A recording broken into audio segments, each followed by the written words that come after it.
Not having internet issues this week, knock on wood, so that's good. For now.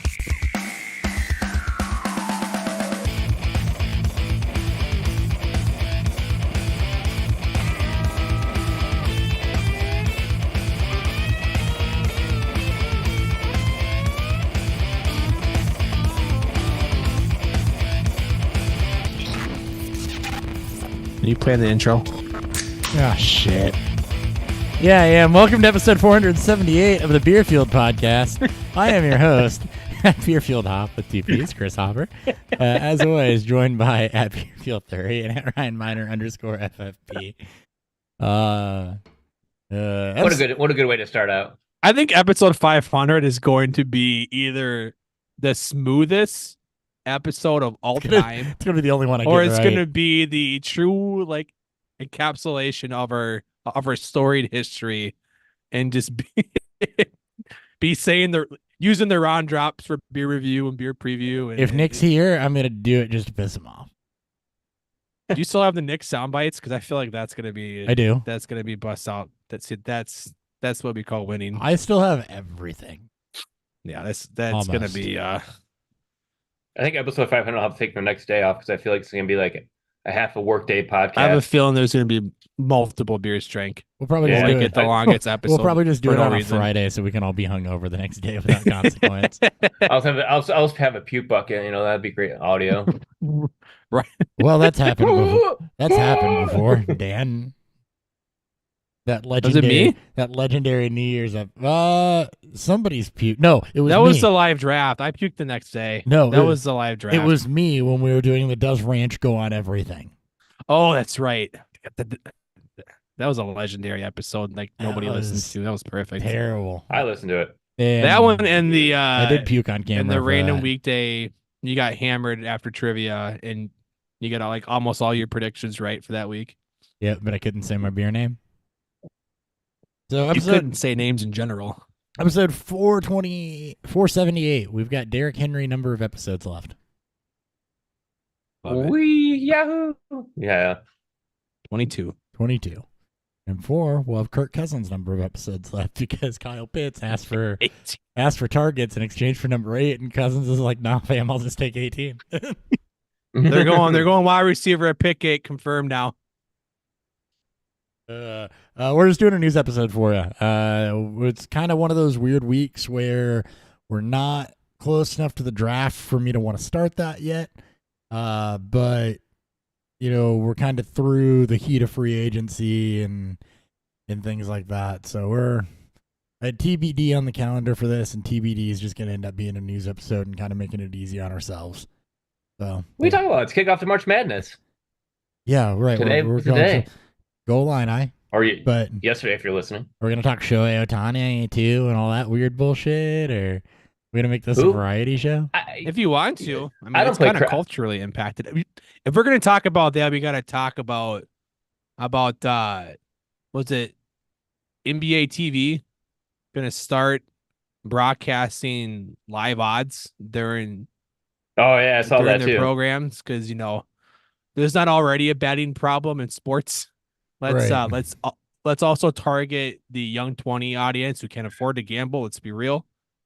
Right. That already have gambling issues because of the accessibility of being able to gamble on literally anything you want, Mhm. and then highlight it as a major company. I have so much wrong with what they're doing, or what they'll If I could bet potentially do. on LeBron flopped, I'd be freaking poor because I'd probably be right. Actually, I'd probably be rich. Never mind. I'm gonna bet I on think- how many times Shea Gilchrist will flop into a foul, because ethical basketball is not real. Anymore.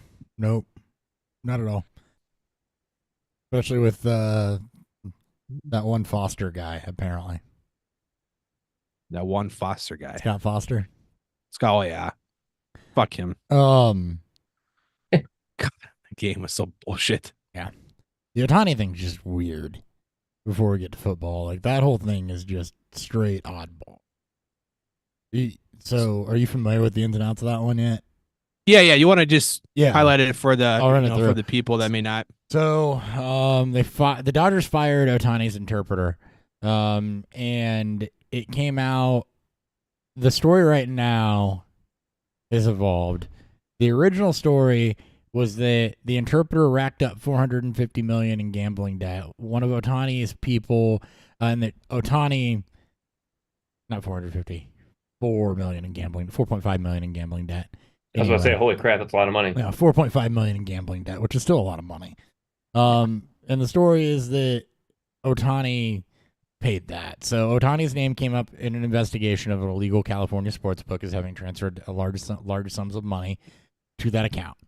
The initial story was that Otani had lent his interpreter the $4.5 million, or gave it to him to pay off his gambling debt and completely cover that. The interpreter was made available for a 90-minute discussion with ESPN and other news outlets by one of, this is as I understand the story right now, by one of Otani's people.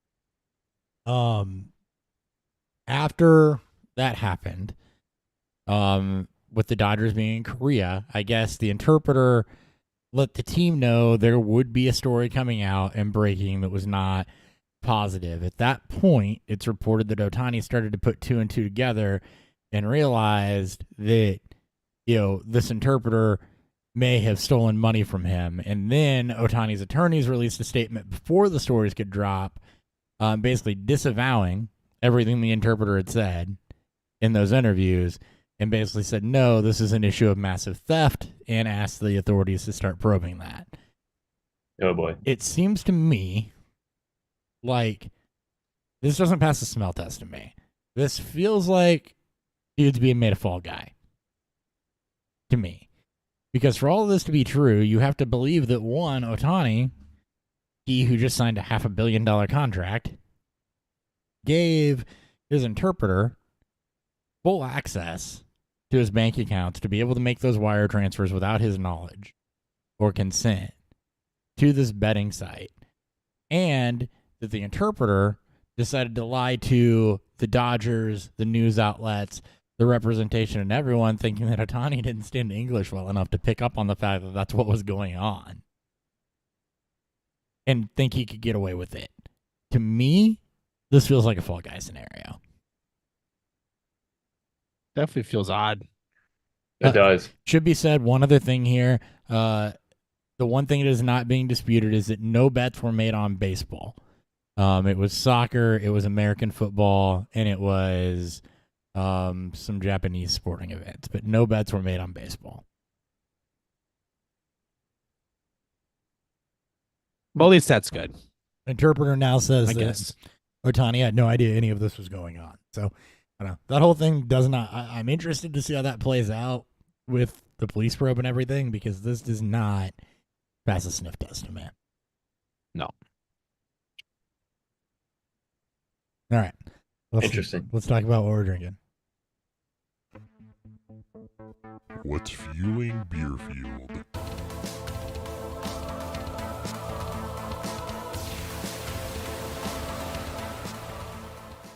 All right, I'll go first. Hipsters versus Lumberjacks from Noon Whistle Brewing Company. It's a red ale with vanilla in it. Noon Whistle out of Lombard, Illinois, up by Chicago. Short and sweet. Wonder how well it compares to Vanilla Bitch Slap then. Sounds very familiar. I will do it. Do you want the spoiler or do you want to wait? Oh, wait. No, wait. That was more thinking out loud. Oh, wait. Ryan, what are you drinking? I am drinking Dark Horse Brewing's Scotty Karate Scotch Ale. They're out of Marshall, Michigan here, so picked it up today. I was Scotty like, gotta try that. We're out here. Scotty Karate. It's good. I wish they'd do a little. I wish they were kind of being phased out when I took over. Yeah. Better to take over more beer side when I worked for Benny's, but see them every now and then still. Had that one back in the day. Yeah. I am drinking Urban Chestnuts, which is out of St. Louis, Missouri. Urban Underdog, the lime version. So this is a lager beer with lime, natural flavors. Yeah. Obviously, the can will also indicate that as well, because it's giantly green and it says because lime. it's exceptionally green. Yeah. It's very much drink this beer on St. Patty's. It's a green please. label on what is normal. Normally just a silver label. Data. Yeah, right. Yeah. Did you take Ooh, what's Ryan's son's asking him? Let's listen. Big one? Yeah.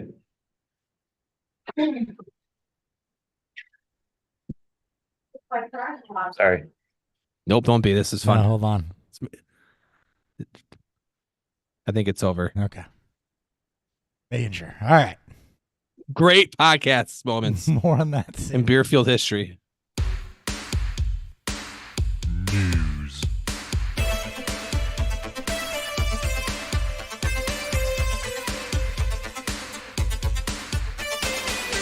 Hey, turn the drops on for you guys. Oh, thanks. you. Appreciate that. You're welcome. All right, starting off, Tush Push not going to be banned this season, which Good. is good because banning that would have been stupid.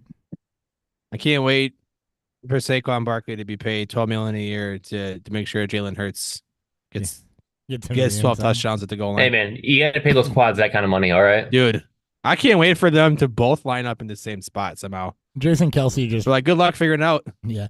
Jason Kelsey just retired, and they decided, okay, we don't need to ban this anymore. That's right. Uh, Because the 92% is about to come down somehow, some way. That's right. And they're gonna have to change their fan base name. Now we're only the 88 percenters now.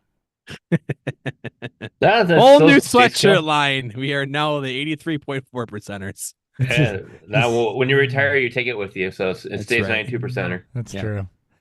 Paris Campbell to the Ink Eagles, literally only so I could say Paris Campbell's name once this year.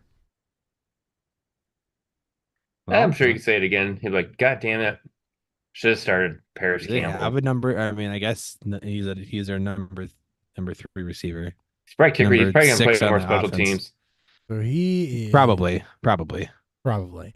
We know they've got a 1 and a 2, and a tight end, and a pass catching running back. Oh, they got 2 of them. 2. So targets are not Let's exactly face it, be Barkley. easy to Yeah, it's come not by. like Yeah. He would. Devontae Parker is also there. he's there. Yeah. Oh, yeah, he just How the signed fuck did that happen? Last week, Friday. Friday. I guess. All right, Devonta Parker, Still an alive. Eagle, taking the Julio Jones role Yep. of doing nothing. Hey, if you can pay me to do He's nothing, gonna I would steal do like it. he's gonna steal like 3 touchdowns, and we're all gonna complain about it like during the fucking fantasy playoffs again, like what Julio did. Yep. So yeah, he'll be special teams mostly. Browns have signed running back Deonta Foreman. This is interesting, especially for redraft leagues, because we're watching Nick Chubb's health closely. He had to have I believe he underwent a second surgery later in the year last year. Effectiveness and ability to play at the beginning of this year very, very much going to be in question. Yeah. We also oftentimes see running backs coming back off of knee injuries like this hurt other parts of their legs, hamstrings and quads, notably, from trying to favor that. And Deonta Foreman's a really good complement to that running style. I actually like this landing spot for him. It's a redraft only play, but it's definitely one to keep an eye on. Yeah, it's like he'll be the true primary backup to Nick Chubb. Jerome Ford should keep his third down role. His his kind of change of pace role. I think Jerome Ford is RB2 no matter what. I think it's Deonta Foreman's more of just a might be insurance policy. Foreman can also be short area work and maybe get a goal line, a couple goal line snaps. So yeah, Ford wasn't like he was productive, but it was more so on volume than really anything else. Right. He wasn't very efficient last year either. Yep. As So, a pure it came out. runner, I believe. I believe that's correct, but since we got some time to fill, let me just go ahead and fact check. Let's vet that. I feel like All right, Jerome Ford last year, I think you're pretty spot on. 4 yards an attempt, so that's pretty meh. 50 yards a game. 63 targets, 44 receptions, 319 yards, and that may be more of the role there for him is his receiving work because Deonta Foreman doesn't do any of that. But first and second now, and if Chubb can't go, looking at game by game, you did have had some good weeks for Ford, but really coming over the back part of the season, he peaked at 64 yards against the Jets. Was the high water mark there? So I mean, it's not like he's firmly entrenched by any means. Last 3 games over. Last 100-yard game was week 9. Yeah, 3 games of over 100 total yards. Obviously, Bacon in receiving yards. In week 6 and 7, he eclipsed 90, didn't hit the 100 mark. Like again, this is really volume in terms of overall, touches in this offense. But Deonta Foreman's not gonna, supplant him as their pass catcher, and that's never been Nick Chubb's calling card. So his job's insulated, and as Ryan said, he could be the firm 2. And yeah, we'll kind of get an idea where Nick Chubb's at, for this season. Really makes, as we get into OTAs and training camp, we'll get updates. Yeah, exactly. Let's see. Marvin Harrison Jr. did not participate in Pro Day anything. Change anything at all? Team's just going to be comfortable. This guy literally nothing to gain from doing anything. Like, yeah, nothing to gain, more to lose. This is fine. He's got nothing to gain and all to lose. So I'm fine with this. I think this is smart. I agree, especially for I know it sucks for us numbers guys. We wish to get something, but I mean, yeah. Again, when you're being told constantly all year and even last year that you're going to be top 5 pick, top wide receiver and a top 10 pick, top 5 pick even. Yeah. Especially nowadays, like there's no reason. If there is any like inkling that he wasn't going to be a top half, then he probably does test. But again, there's really nothing to gain from this. And there's more of a risk of getting hurt, right? It's not a Caleb Williams situation where you're doing scripted quarterback throws and you're not in any real like big risk of injury. If there's a wide receiver running agility drills or routes or anything like that, there's marginal risk there. It's not huge, but I mean it could still cost him several $1 million should something go wrong. So. I mean, we saw, was it the Michigan Ryan guy, their pass rusher that tore his ACL, tore his Achilles during their pro day a couple years ago? Yeah, it was a couple years ago. Yeah, what the heck was his name? I know exactly who you're talking about. He was drafted by Baltimore. I know that. I don't remember his name though, but he was considered a first round pick. He was potentially going to go first round, and there's risks. There's still risk in those things, and as Opera mentioned, like there's a lot more money to lose than there is to gain. David Ojabo, maybe. Yeah, there you go. Yep, that's right. First round pick, hurt himself during his pro day, 2022, 2 years ago. 2 years ago. Fact checking you only get on these episodes. We do the work while we record. Jets have signed former Chargers wide receiver Mike Williams to a 1-year deal. I don't know. It's as good. Like if Rodgers is healthy, it's as good of a shot as anyone else to slot in as wide receiver too, I guess. But his Achilles, his ACL, and look at the field he's gonna be playing at. So he'll get hurt. Yeah, exactly. He's already hurt now. He'll have to compete with Allen Lazard, which I believe he was rated one of the worst receivers last year. I can't wait to watch the Aaron Rodgers vice presidency tour next year. It's gonna be great. But anyways, there's an opening for number 2 spot, I guess. There is a receiver there, right? You're not going off and knocking the door down on this one, but there is potential for a wide receiver 2 productivity in that offense. If Rodgers comes back and is Rodgers, we're only talking about the football player here, not the off-field shit. I know. Yeah. There's also, he's also one of the slowest paced players during his inning times with Green Bay. Green Bay was one of the slowest paced teams in football during that span. Like, even with Rodgers at quarterback and the Jets operated at a more efficient level, doesn't mean that Mike Williams is going to generate targets. Deep ball specialist though too, so you got a lot of boom bust. Maybe it's a best ball play. Is he even so? Through multiple season-ending injuries, is he even really a deep ball specialist at this point? I mean, maybe. I don't know. I mean, That's what he was. it just Maybe feels that's like, right, yeah. so.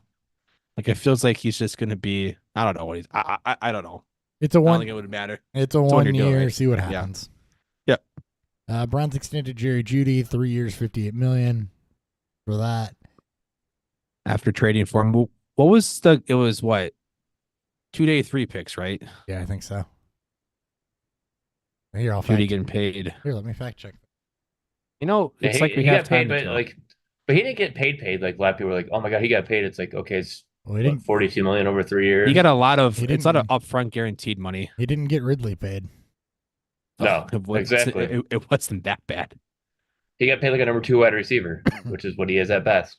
2024 5th rounder and a 2024 6th round. It's such a they have a lot of flankers. They have a lot of underperforming flankers outside of obviously Cooper. They do. It's like, cool, we have Elijah Moore. And now we have Jerry Jeudy. And to be honest, I don't know who's better. I don't. I don't either. They paid Jeudy to play that role, so Jeudy will definitely have the opportunity to have that first. But Convention says Jeudy, but Elijah Moore's shown productivity, right? So I mean, yeah. It's gonna be catching great balls from Jameis Winston. they same draft class. No. They're 1 year apart. Moore was 21. Jeudy was 2020. Gotcha. That's right. It all runs together.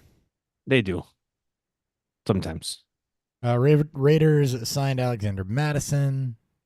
Yeah. That's great for Zamir White because Alec Madison sucks. So Hey, Alzamir that's White's, competition. Alzamir White's got to do is survive the draft. Also, which if the NFL told us anything, they're not very excited to draft running backs high in this draft class. So No one is. So Zamir White to the moon. I guess. Leighton Vander Esch retired following a neck injury. He's had a history of neck injuries dating back to Boise State. 28 years old. Medical retirement. So just decided that, not worth it anymore. Good on him. Yeah. Good for him.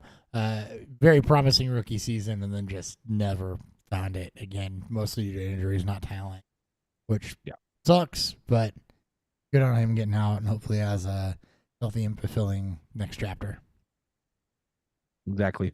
Browns signed Tyler Huntley to, I believe, to back up Watson.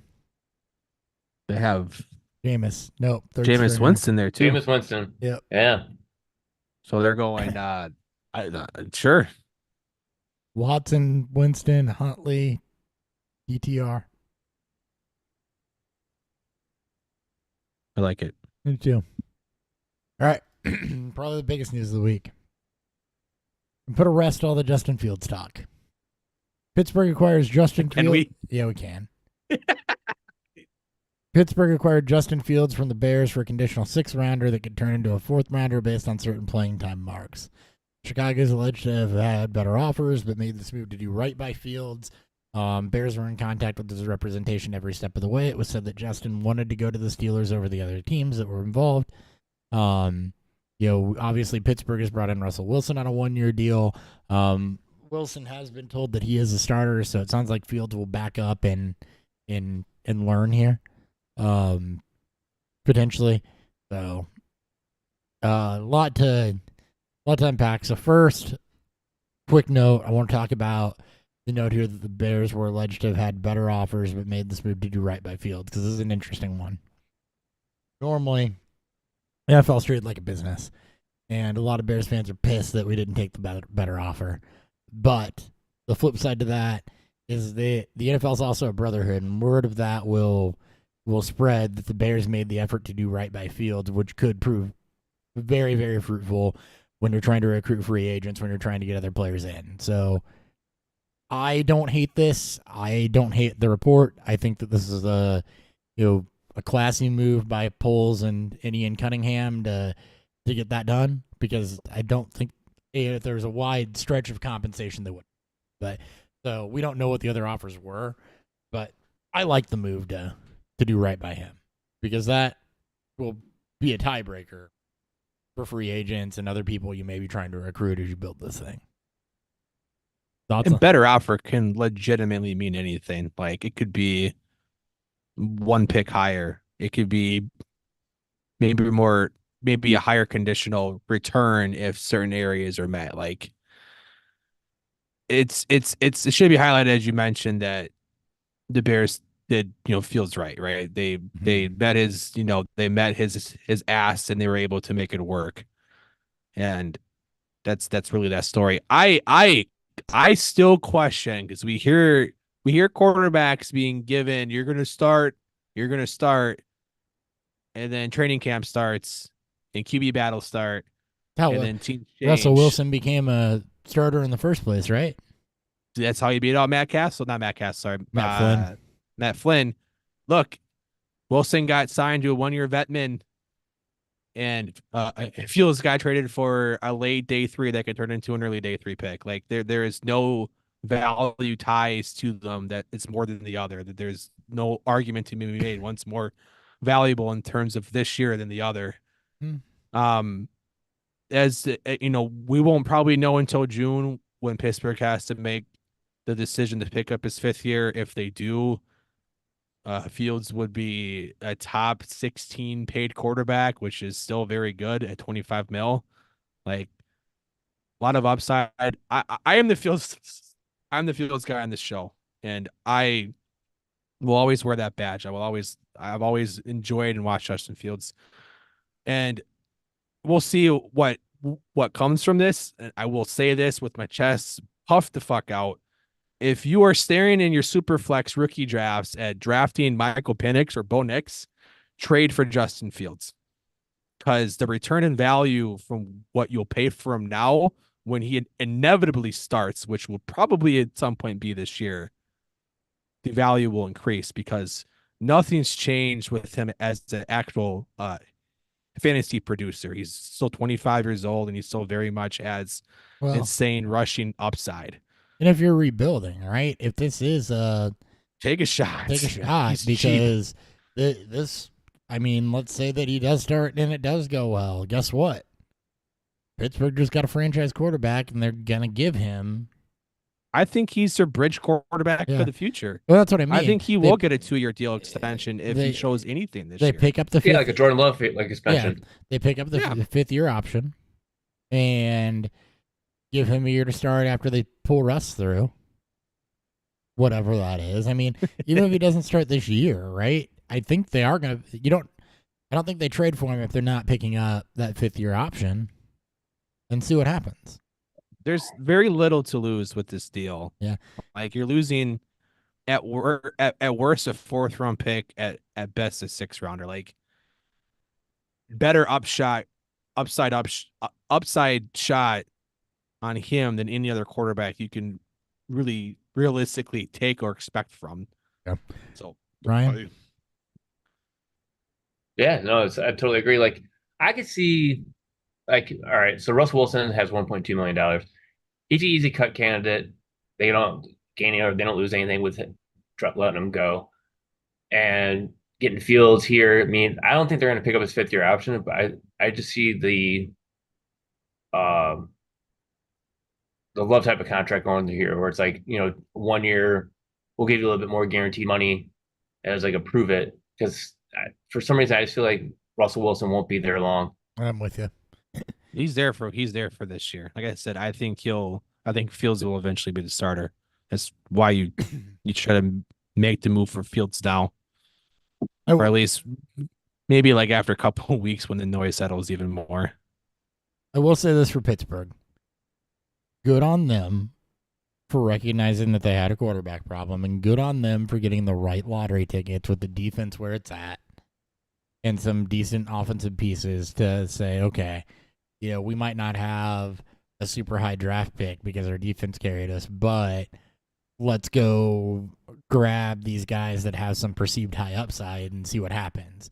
Let's up. We know what they knew what they had in Trubisky, though, and I'm walk. In Pickett, they traded him. And Rudolph, they haven't re-signed him. They didn't re-sign him. They knew what they had. They weren't happy with it. So they said, okay, give me Russell Wilson coming off that disaster in Denver. Maybe it was something with the scheme. Maybe it was something with the city. Maybe it was the inconsistency in offense. Maybe he was being asked to do too much. Maybe, for whatever reason it didn't work, and we see that. But we also seen Russ be hyper efficient in a game manager plus type role with Seattle's defenses, and that's really what Pittsburgh needs is game manager plus. We've seen Russ extend plays. We've seen him do some WTF stuff, and I think even last year Russ is an upgrade over what the Steelers had, and then you bring in Fields, who very clearly has playmaking ability, and you've got some questions about what he can do as a passer, but after coming back from injury, that looked like that was starting to clean up a little bit.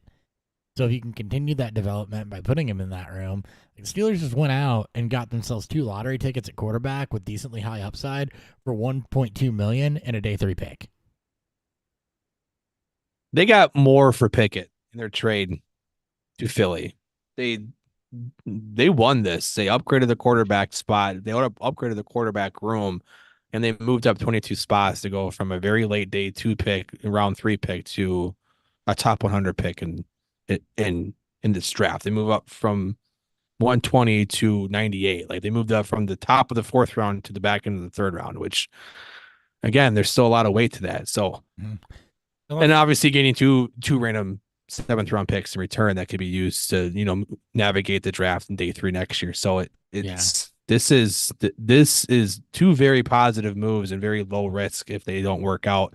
And I do believe that they'll pick up Fields' 5th year and ride out that bridge. If it doesn't work out next year, it drops and you don't have you have very little to lose. Yep. Especially with how much the salary cap increases every year. There's very little to lose in this spot. So good on them for recognizing it.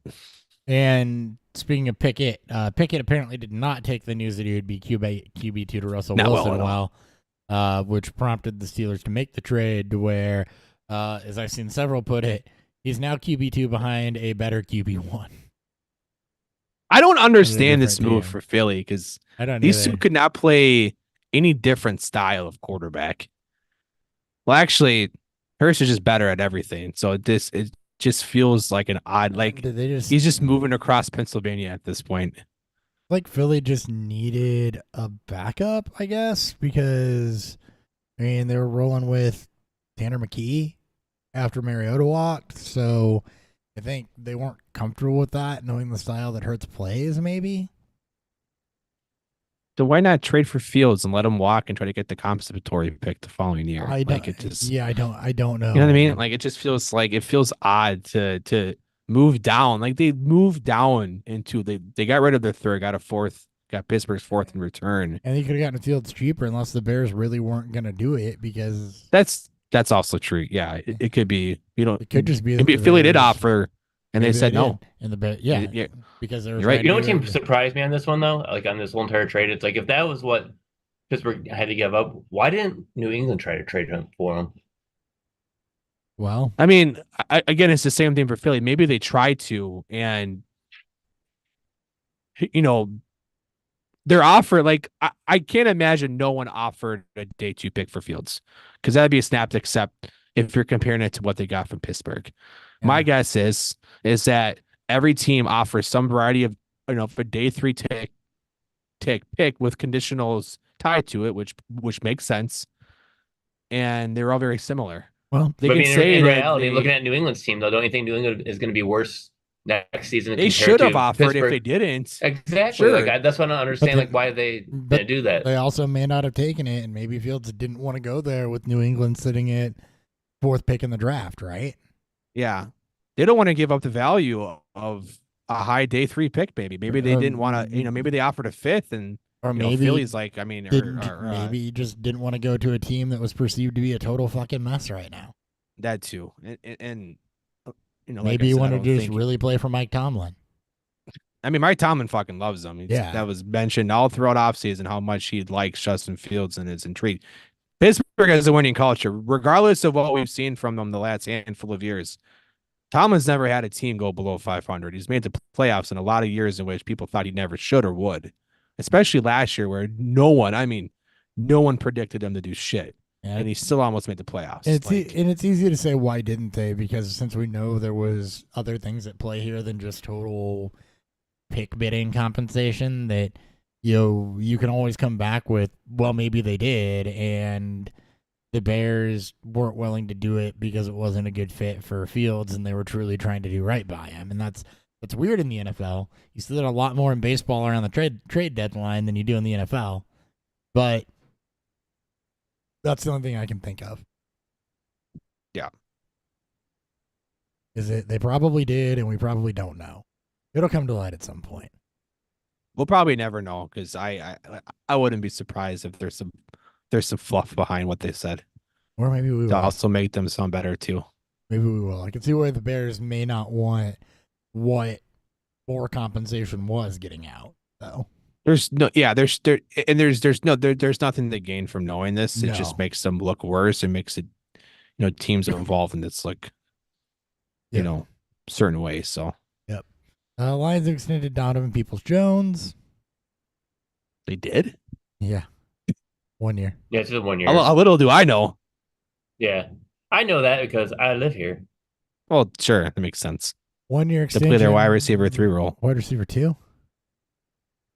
He's already better than JMO.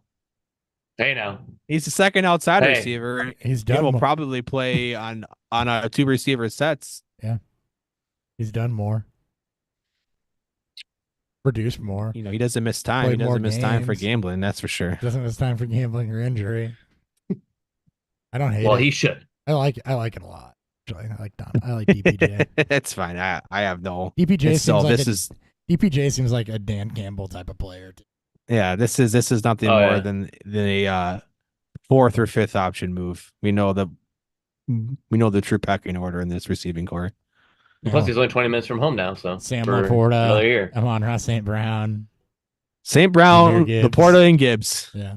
Those are your top 3. And I still don't think this absolves Detroit from taking shots in the draft. I don't either. Pittsburgh signed Van Jefferson. This is only noteworthy because they, after trading Deontay Johnson, are like George Pickens and nobody. Yeah. I think Pittsburgh's going receiver in the first round. They've got At least to, in the because- first 2 days, so they're going at least one wide receiver. I mean, this is their room right now. It's George Pickens, Van Jefferson, Calvin Austin, Des Fitzpatrick, Denzel Mims, Deuce Watts, Marquez Callaway, and Keelan Harris. That might be the worst wide receiver room. Like next to New England's got to have the worst right now. Think so. Well, What wide receiver room? There's no wide receiver room. There is in no New wide England. receivers there. I don't think. I think there's like 3 or 4 on roster. Kendrick Bourne, KJ Osborne, Demario Douglas, Jalen Rager, Tyquan Thornton, Juju. Have you guys heard the rumors about the uh, KJ Osborne signing to New England? No. So there's rumors going around on Vikings Twitter, that they did this. That New England signed Osborne to help Minnesota get a round 3 compensatory pick for the loss of Cousins and Hunter, and then that pick will be involved with the trade. to move up to get mad. Well, yeah, involved in the trade and move up. There's obviously a lot of moving parts, and who knows how much this will actually probably not true at all. But I found it pretty funny. Like Internet will think of anything this move could help them get a round 3 pick. or nothing. I mean, that would be smart. The internet will think of anything, That feels like that's 60 Especially- chess, and I don't think teams are. especially Not when thinking New that England's hard. involved. Yeah. Speaking of that, Vikings did make a trade to shuffle around some picks. So they're gearing up for something, and it's being reported right now by Daniel Jeremiah that they're interested in making a push for Drake May, knowing the Bears aren't going to move out of one for Caleb Williams. Apparently interested in making a move for Drake May. Vikings. Yeah.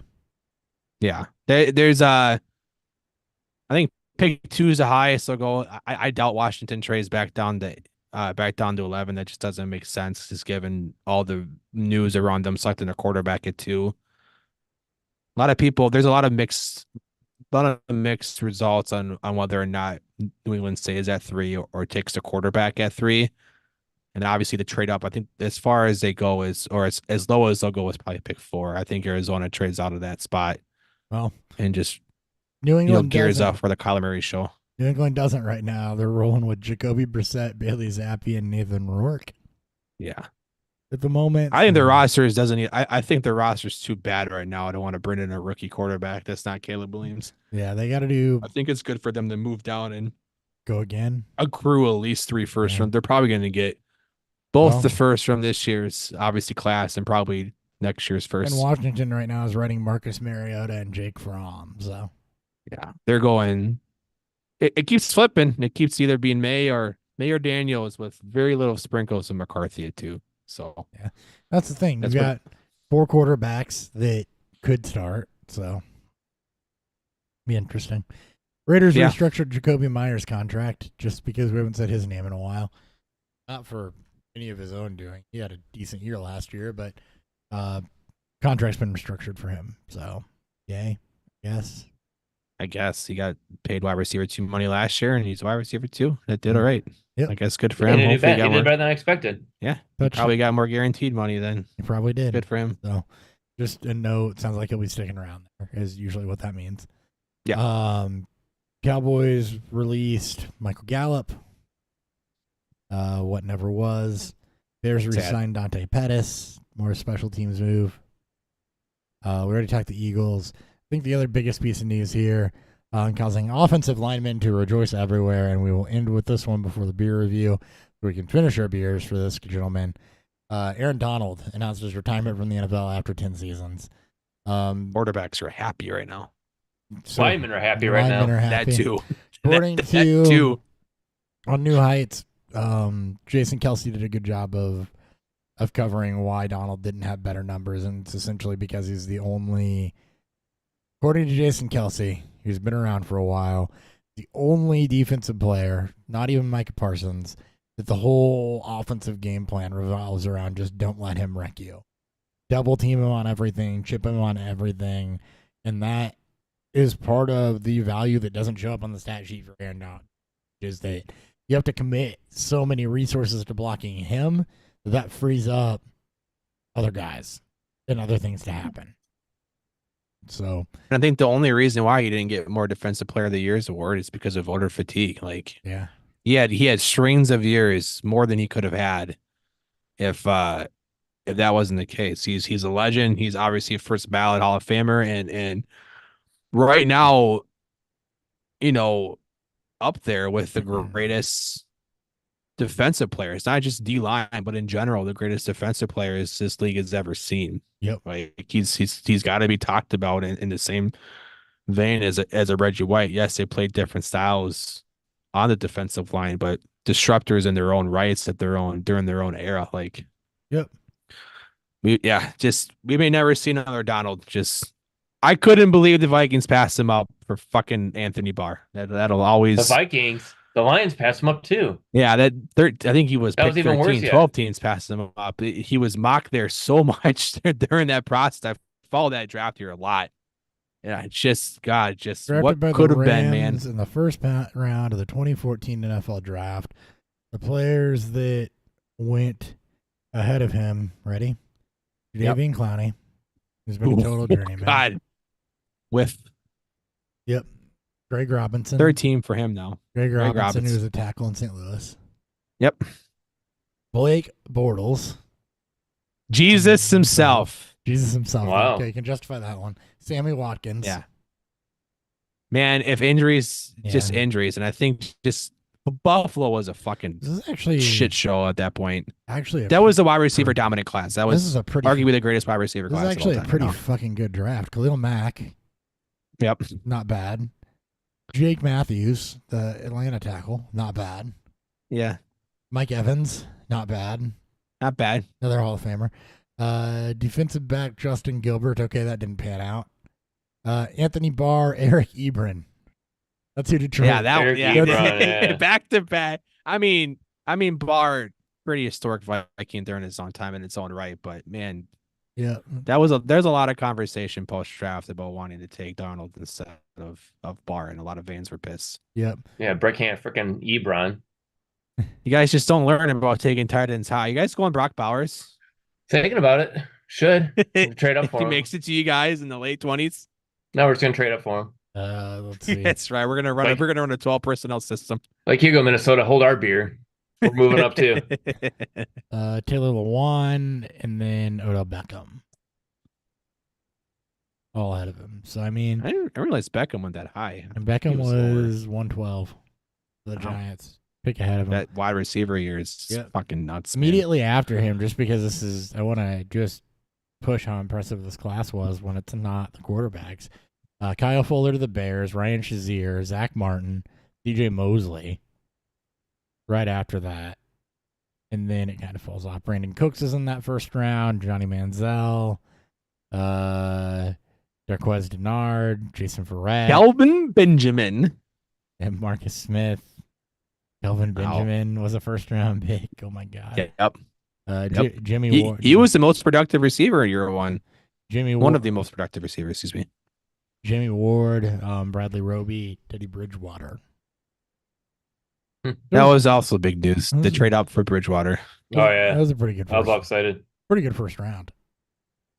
Historically good, I think. At least of recent, historically good. It looks like one of the smartest ones. 2020 looks pretty promising now, but we'll see. There were definitely That's some, 2021. there were definitely some misses there, but I mean, not a ton. It's very hard to assume you're going to have Yeah. 32 hits. When 2/3 of the first round is guys that hung around the league as long as they did. I mean, really, the Dominic Probably Easley- the best non-quarterback position dominance in the first round, Yeah, obviously, because there's no good outside of Jesus himself. There were really no other quarterbacks in that class. right.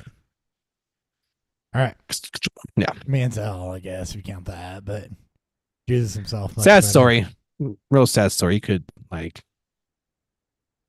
if he came into the NFL today, Manziel or Bortles? man's Bortles would just be better Drew Lock. But if Manziel came in the quarterback class today, he could, man, just a different game when he came in, It's even true. 10 years ago. It's just, It's true. and hopefully without a drinking problem in a, high complex. Beer review.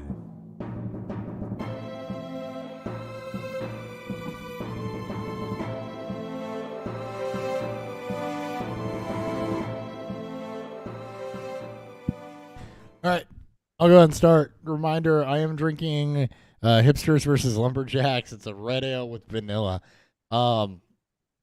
So glad they turned it red ale, not Irish red ale, because it definitely has some American hop characteristic going on there. It's a hoppier version of a red ale, so it's definitely not an Irish red base. Vanilla on here is subtly sweet. But the malt character is a little bit more like a caramely backbone. It's almost like they put it in something just short of a red IPA, not an Irish red ale. Not quite the same IBUs you'd get out of an IPA, but the American hop characteristic, I think, is what does that. So, just a little piney, a little citrusy, more caramel malt than toasted malt. Vanilla gives just like a subtle hint of sweetness, which not really what I thought I was picking up when I grabbed this, but it's not bad by any means. It's very drinkable, but I would still take, based on what I thought I was buying, I would end up going Southie Bitch Slap over this. Not bad at all. You just need to be aware that sounds good still. you just need to be aware that it's an American red ale, not an Irish red ale. Or American amber because of the hop character. Ryan? So tonight I had Scotty Karate Scotch Ale, and I didn't believe it until I actually looked at it twice. That the alcohol percentage of this thing's at 9.75. Yep. It doesn't drink like a 9.75 at all because it goes down pretty fast, pretty smooth. It's got a nice caramel color to it though. If you look at it, if you can size and see, it's clear. Love a good Scotch It's actually ale. a lot. Yeah, it's a lot smoother than I thought. I was maybe like I'm expecting more of a Scotch bite to it, but not as strong as I thought it would be going to be. It's actually very mellow. That is the world of Scotch ales. High in alcohol and Delicious. delicious. I mean, another brewery out your way in Founders makes one of my favorite Scotch shows of ever in Dirty Bastard. So I actually do a Scottish Light too. That's pretty good. It's a lower ABV version of the Scotch Ale. Just plugging myself there for a second, but I love Scotch Ales. I got one from Four Hands out in the fridge for probably next week. shameless self promotions. That's what we do here. Same with self promotion for shit that like nobody but Dan can potentially. Hey, even that's get. fine. But That's fine. Maybe one day they'll find it. All right, I am again drinking Urban Chestnuts, Urban Underdog Lime. This is what you should expect from a lager with lime. It's super, super refreshing, heavy on the lime flavor, very, very light. 4.7. This beer is meant to be crushed and crushed pretty quickly. Obviously, if you're like me and you deal with acid reflux issues or heartburn issues, you probably won't be able to crush a lot of these. But on a hot summer day, this would be perfect. And it's not overly sweet or tart in any direction. It's just a very, very lime, forward, light, dry finish beer that is basically what they're doing, what they say. They did exactly what they advertised. It's very good, very solid. cool. All right, and that's our show. We'll be back next week with another kind of Dynasty Primer or kind of news episode, just something to get us through. And then the next 3 weeks will be all draft. We'll do combined quarterbacks and tight ends in the first episode, running backs and wide receivers after that. And then we'll actually take the week off of the NFL draft, followed by a reaction episode. So there you go. Week off of the draft to watch the draft. Until then, Oh yeah. until next week. Oh yeah. See ya. See ya. Bye.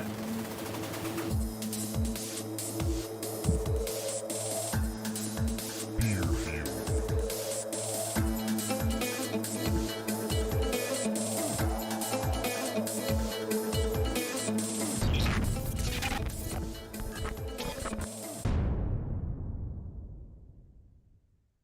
Recording